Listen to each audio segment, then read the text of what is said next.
Ganda na audio. Pakihinaan konti, nabibigyan kami. Eto na, balik init. Balik init, balik kulang.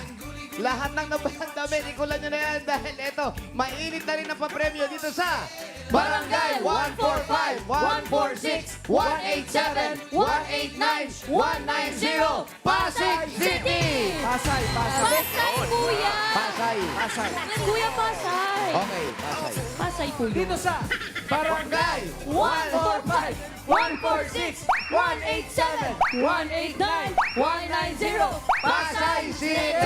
Perfect. Oh, closing na, closing. Parang nabitin kayo sa pagsugod sa barangay, ah. Sinuyo nyo na. Ilang barangay, ah? Lima? Limang barangay. 5, bossing, nagsama-sama silang lahat dito. Okay. Alam mo, napapag-usapan yung lima. Alam niyo ba na lima din ang pinaniniwalaan na pinagmula ng pangalan ng Pasay? Limang alamat. Di nga, Boss Joey. Talaga po? Pasay? Di nga, Boss Joey. Oo, pero ang pinakamaganda na nagustuhan ko yung tungkol sa lalaki na nagngangalang Jose. Kapangalan mo? Si Jose ay... Jose? Jose. Hindi, Jose. hindi.